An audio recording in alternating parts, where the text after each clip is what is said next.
방금 막 전 세계를 뒤흔든 뉴스가 전해졌습니다. 한국이 인류 운명을 지탱해온 실리콘 반도체의 한계를 넘고 세계 최초로 2차원 반도체 개발에 성공했다는 사실. 50년 넘게 미국과 중국이 주도해온 반도체 전쟁에 뜻밖에도 한국이 종지부를 찍은 것입니다. 베를린 학회장은 숨이 막힐 듯한 정적에 휩싸였고 한국이라는 질문이 전문가들 사이에 메아리 쳤죠. 도대체 아무도 불가능하다고 여겼던 이 기술을 어떻게 한국이 먼저 해낸 걸까요? 지금부터 그 숨막히는 반전과 세계를 바꾼 기술의 비밀 이야기를 시작하겠습니다. 안녕하세요. 저는 클라라 슈타인입니다. 독일 프랑크푸르트 대학교에서 반도체 물리학을 전공한 뒤 지난 15년간 작은 칩들이 세계를 얼마나 빠르게 바꾸는지를 지켜보아 온 반도체 전문가이자 독립 컨설턴트입니다. 지멘스와 인피니언 같은 글로벌 기업의 내부 시스템에서 머물기보다는 제 눈으로 진짜 혁신을 확인하고 싶다는 꿈 하나로 저는 자유로운 길을 선택했습니다. 어쩌면 그것이 제 인생 최고의 결정이었을지도 모릅니다. 유럽의 어느 여름날 아침, 베를린 컨퍼런스 홀 내부는 이미 숨죽이고 있었습니다. 세계 곳곳에서 모여든 반도체 권위자들이 쟁쟁하게 집결한 자리였죠. 홀의 빔스크린은 커다란 숫자 2를 향해 달려가고 있었습니다. 참석자들은 새로운 공정의 가능성을 기대하며 저마다 숨을 고르고 있었죠. 그리고 저는 그 앞에 서 있었습니다. 레이저 포인터를 흔들며 스크린을 가리키자 붉은 점이 어떤 지점에 고정되었죠. 화면에는 이렇게 뜨고 있었습니다. Silicon Singleton Regardless Achieved. 지난 50년 동안 인류 문명을 굴려온 실리콘 반도체가 마침내 이론자층이라는 상상을 초월한 경지로 다가서고 있다는 선언이었습니다. 홀 안에선 웅성거림이 일었고 사람들은 숨을 멎듯 고요해졌습니다. 이게 정말 가능한 거야? 누군가 속삭였고 저는 숨을 삼킨 채 차분히 말했지요. 실리콘 시대의 종말입니다. 저는 발표를 이어가며 작아지는 반도체가 왜 성능을 잃는지, 터널링 효과가 얼마나 치명적인 문제를 초래하는지를 지적했습니다. 전자들이 유령처럼 장벽을 뚫고 나가고 배터리가 순식간에 방전되며 성능이 저하되는 역설적 상황. 무어의 법칙조차 물리의 벽 앞에 한계에 봉착한 듯했습니다. 그리고 바로 그 순간 제 트폰이 진동했습니다. 발표 중엔 확인하지 않는 게 기본 원칙이었지만 발신자만 보고 저는 멈출 수밖에 없었어요. 차세감 전자종합기술원 한국에서 온 메시지였습니다. 박사님, 저희가 해냈습니다. 2차원 반도체 상용화 직전 단계에 진입했습니다. 지금 바로 확인이 필요합니다. 심장이 뛰고 손가락이 떨렸습니다.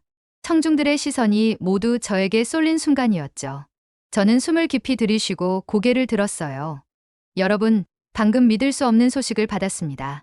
한국의 삼성전자가 10년간의 연구 끝에 마침내 2차원 반도체 개발에 성공했다는 연락입니다. 회의장은 정적에 휩싸였습니다. 잠시 뒤 폭발적 반응이 터져 나왔죠. 사람들이 자리에서 벌떡 일어났고 스마트폰을 꺼내 소식을 확인하는 이들도 있었어요. 독일 막스플랑크 연구소의 슈미트 교수가 손을 들며 물었습니다. 정말 한국이 다음 반도체 시대를 여는 건가요? 저는 창밖 베를린의 구름 사이로 비치는 한 줄기 빛을 바라보았습니다. 깊게 숨을 들이킨 뒤 말했습니다. 네, 슈미트 교수님. 제가 직접 확인하러 한국으로 떠납니다. 만약 이 소식이 사실이라면 인류는 새로운 반도체 시대 앞에 서 있습니다. 그리고 그 시대의 주역은 바로 한국입니다. 컨퍼런스가 끝나자마자 저는 인천행 비행기를 예약했습니다. 12시간의 여정 내내 제 머릿속은 정말 한국이 해낸 걸까? 실리콘을 넘어설 신기술이 한국이 열어갈 수 있을까라는 생각으로 가득했죠. 인천공항에 착륙했을 때 저는 확신했습니다. 이건 단순한 기술 혁신이 아니라 세계 반도체 지형을 바꿀 지각 변동이며 제겐 그 역사적 순간의 직접 목격자가 될 기회였습니다. 새벽 4시였지만 피곤함은 없었습니다. 오히려 온몸에 전류가 흐르는 듯했죠. 공항 라운지에서 커피를 마시며 제 자신을 돌아봤습니다.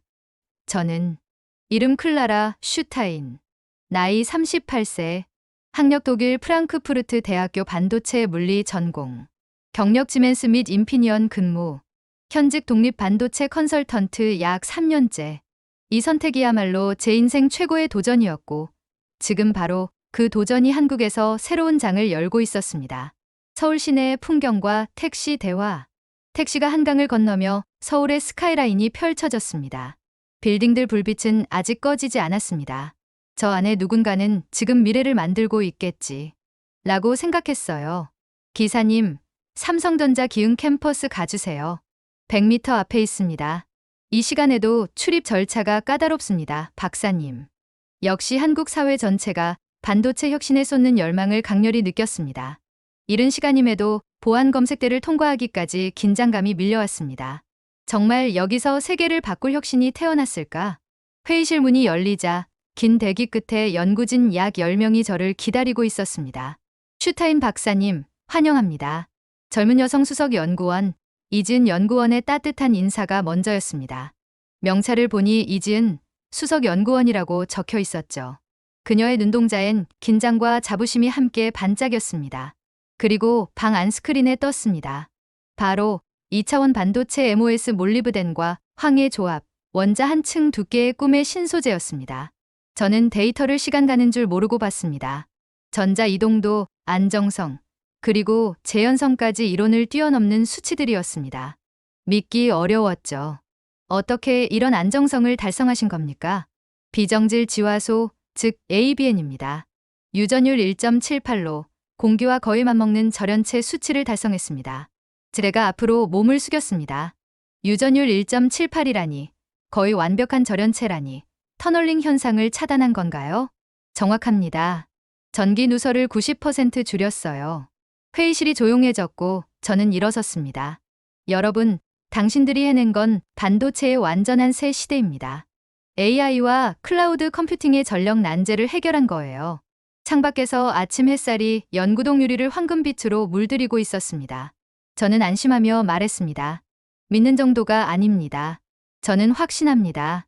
이 2차원 반도체 없이는 AI도 클라우드의 미래도 없습니다.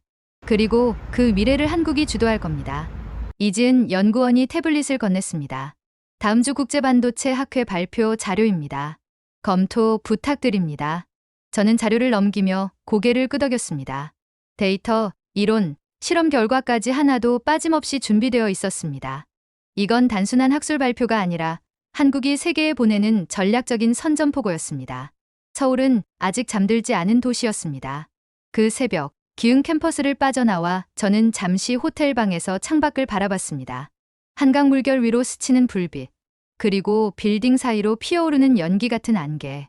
이곳에서 인류 반도체 기술의 미래가 쓰이고 있다는 사실이 실감났습니다. 다음 날 아침, 다시 삼성의 연구동으로 향했습니다. 이번에는 실제 소자를 직접 보기 위한 방문이었죠. 방진복을 갈아입고 클린룸에 들어가기 위해 에어 샤워를 통과했습니다. 압축된 공기가 몸을 휘감고 지나가며 먼지를 털어냈습니다. 이 모든 순간이 마치 우주선에 타기 전 준비 절차처럼 느껴졌습니다. 문이 열리고 거대한 클린룸이 눈앞에 펼쳐졌습니다. 노란빛의 조명 아래 수십 대의 장비들이 돌아가고 있었고 그 중심에는 박지훈 박사가 서 있었습니다. 그는 삼성전자 2차원 반도체 프로젝트의 핵심 책임자 중 한 명으로 조용하지만 눈빛에 강한 결의를 가진 인물이었습니다. 클라라 박사님, 이쪽으로 오시죠. 그가 저를 장비 앞으로 안내했습니다. 웨이퍼 위에 놓인 얇은 반도체 층. 머리카락 두께의 10만 분의 1점, 이 얇은 층이 전자를 완벽하게 제어할 수 있다는 것이 저는 아직도 믿기지 않았습니다. 전자가 원자 사이를 미끄러지듯 이동합니다. 실리콘보다 전자 이동도가 10배 이상 높아요. 여기 보세요. 박 박사는 모니터에 그래프를 띄웠습니다. 곡선이 가파르게 상승하며 기존 실리콘의 한계를 초월하고 있었습니다. 열 문제는 어떻게 해결하셨습니까? 비정질 지화 봉소, ABN이죠. 절연체로서도 완벽하지만 열 전도율도 뛰어나요. 그는 이어 또 다른 장비 앞으로 저를 데려갔습니다. 거대한 증착 장비였습니다. 플라즈마가 보라색 빛을 내며 회전하는 웨이퍼를 감싸고 있었습니다. 이 장비가 바로 한 층 원자를 쌓아 올리는 곳이었죠. 레고 블록처럼 쌓는다고 생각하시면 됩니다. 원자 단위로요. 박 박사가 웨이퍼를 꺼내며 말했습니다. 방금 만든 트랜지스터입니다. 수십억 개가 이 위에 새겨져 있습니다. 측정실로 이동해 전기 특성을 측정하는 장면은 정말 압권이었습니다. 프로브 스테이션 위에 웨이퍼를 올려놓자 모니터에 곡선이 나타났습니다. 곡선은 전류의 흐름을 실시간으로 보여주었죠. 보세요. 온오프 비율이 10의 8제곱입니다. 실리콘보다 1000배 이상 깨끗합니다. 저는 숨을 삼켰습니다. 실험실 수치가 이렇게 아름다울 수 있다니.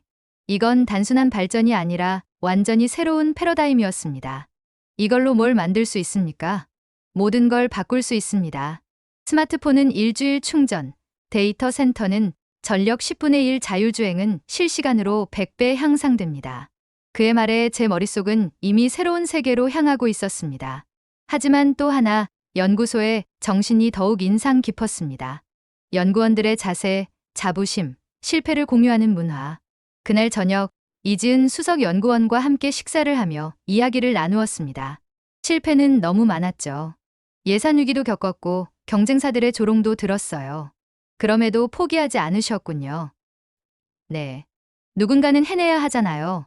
우린 해낼 수 있다고 믿었어요. 식당 창 너머 클린룸 안에는 하얀 방진복을 입은 연구원들이 여전히 분주하게 움직이고 있었습니다. 그 모습은 말보다 강한 메시지였습니다.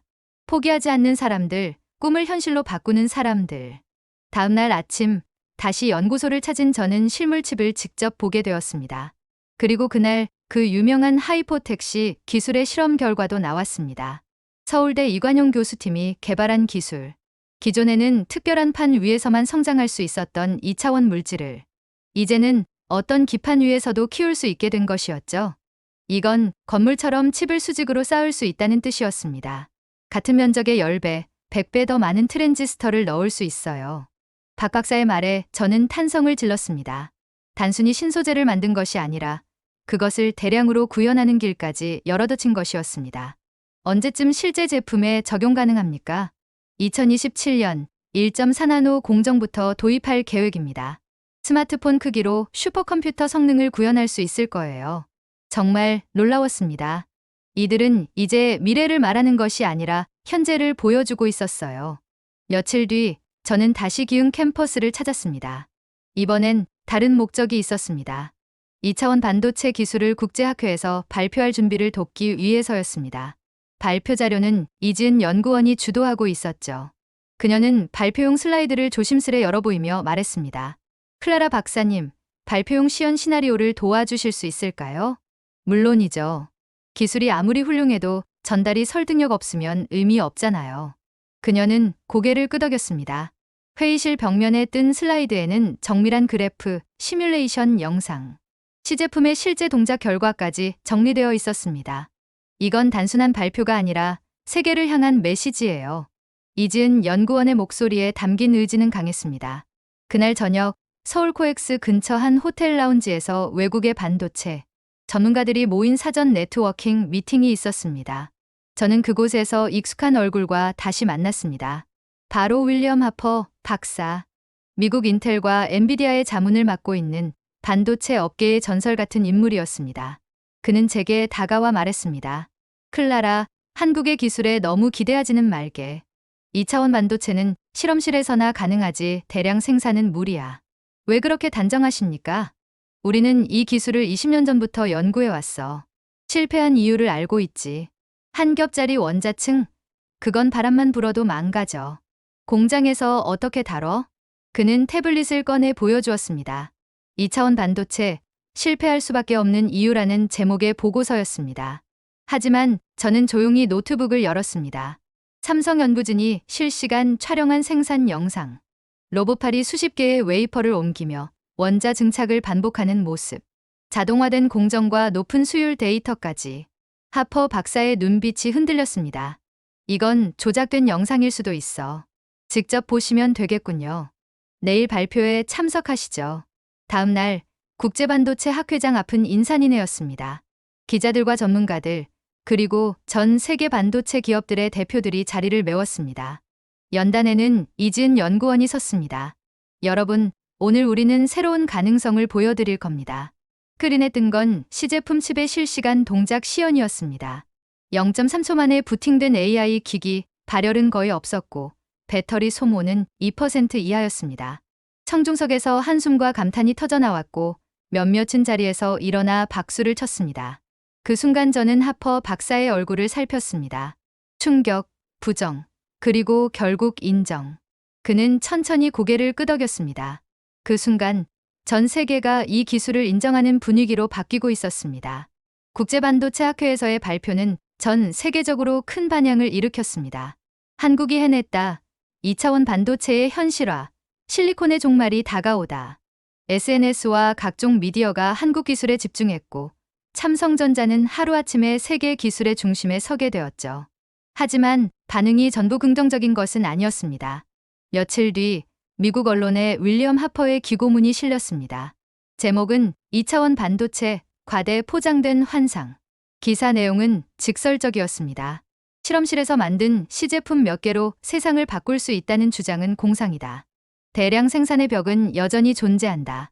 비슷한 시기 한국 내부에서도 보수적인 반응이 나오기 시작했습니다. 기술은 놀랍지만 너무 서둘렀다. 아직 상용화까지는 갈 길이 멀다.